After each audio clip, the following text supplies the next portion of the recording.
This video was possible thanks to Cygames and Tempo Storm. Hey Biscuiteers, Fuchsia here.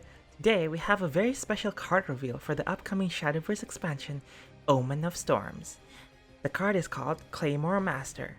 It's a 7 playpoint 4/4 gold Swordcraft commander follower that has the following effect. During your turn, whenever an allied follower evolves, subtract 1 from the cost of this card. It also has Storm.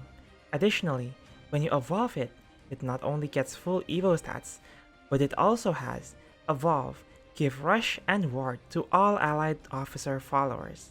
Historically, Storm followers that has cost reduction effects tend to be strong. We've seen these in cards such as Zealot of Truth and Agnes, where they were staples in their respective decks due to their ability to deal damage very playpoint efficiently, while utilizing other cards in one turn. Like those cards, the card's reduction effect plays into a mechanic that lends itself to a certain archetype. In this case, it is Evo Sword. In rotation alone, there are quite a few cards that have free evolves for itself and or other followers, including but not limited to Theophan, Dual Blade Knight, Tempest Slayer, Monochrome Endgame, Liad, Assault Knight, Blade Wright's Lieutenant, and quite a few more. This bodes well for the consistency of reducing this card's cost, assuming you have this card in your hand. The way it reduces itself aside, once it does get cheap enough, it becomes an enabler for great combos. For example, you can play this card alongside Erica in order to buff her up with very little playpoint cost, while also dealing more damage from Claymore Master herself. In addition to that, her Evo effect also means that she can not only be very aggressive, but also protect herself by giving allied followers ward and remove the opponent's wards by giving allied followers rush. This makes her very flexible to use and adds some utility to the card in certain situations. It has to be noted, however, that her Evo just by itself in isolation is not amazing unless you combo it with something else. Don't get me wrong, because she gains full Evo stats and has Storm, a lot of the time you might want to just Evo her for the extra damage. In this case, the Evo effect is more of a cherry on top, which may or may not help you. However, scenarios where you want to play her just for the Evo, or prioritize her Evo effect over something more powerful you have on the board, would probably not be ideal, since at that point, you'll probably be using her more as an emergency button to protect yourself or remove something threatening instead. All in all, her Evo effect adds some situational utility and is a nice bonus when using her like how you would a normal Storm follower with full Evo stats.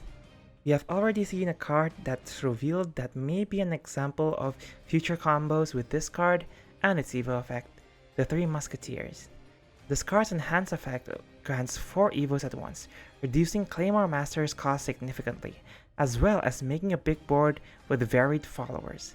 You can then play Claymore Master and not only deal damage, but assuming you have an Evo point, which you probably will if you played the Musketeers Enhance, then you will also be able to give your Musketeers Rush and Ward. Of course, the weakness of this kind of card is the same as similar cards preceding it, which is that its base playpoint cost is quite justifiably high. This means that if you aren't able to draw it early enough to get enough reductions off, then it becomes quite significantly weaker. That said, cards like the aforementioned New Musketeers show that you can evolve many times in one turn, so if more cards like that will be prevalent, then that weakness is mitigated well. On the other side of things, if you draw multiple copies early, assuming that it doesn't hinder your early game too much, you will be able to make some quite impressive plays. The ideal scenario would be something as follows. You would want to have this card early in your hand, maybe even 2, and then you reduce its cost during the game with free Evo cards. Now depending on your deck, you might also want some Skybound art cards in there as well. Once you've sufficiently decreased her cost, you prepare a combo to maximize her impact on her turn, or use her as a cheap additional damage source to help you win the game. Some possible scenarios and combos would be 3 Musketeers into Claymore Master. Even if you drew Claymore Master late, this will reduce her by 4. You can evolve her in order to give the Musketeers Ward and Rush. Then you have Erica into her amulet and multiple Claymore Masters or other Storm and aggressive followers before you play Claymore Master. You can evolve the Claymore Master for more damage, and if it's not quite enough for lethal, you can also protect yourself with wards if you have any officers in play. Then you can also play Selphon into a full board or a reduced cost board thanks to Eta, vastly reducing Claymore Master's cost. This is especially good if you drew her late. Unfortunately, no, you cannot give Selphon a ward with her due to him being a commander. Now, some less than ideal scenarios might include, for example, if you draw too many copies of her early on and not enough evolve support, resulting in an unplayable or weak hand. Or, the opposite, you draw her late without any mass evolve cards, making her much less of a good value playpoint wise. I think overall, this is quite a good card. It gives Swordcraft a bit more aggression while promoting a certain archetype, but it also gives you utility and combo potential with its Evo effect. I'm looking forward to playing with it. But what do you think? Comment down below and share your thoughts and get hyped for the upcoming Shadowverse expansion, Omen of Storms. Thank you Cygames and Tempo Storm again for the opportunity to reveal this card, and thank you for watching this video. If you liked it, give it a thumbs up, if you loved it, give me a sub, and like always, have a great day.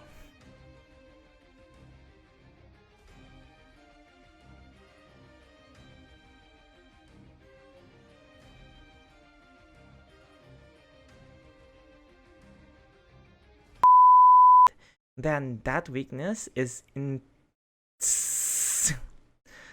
I need glasses. I can't read that.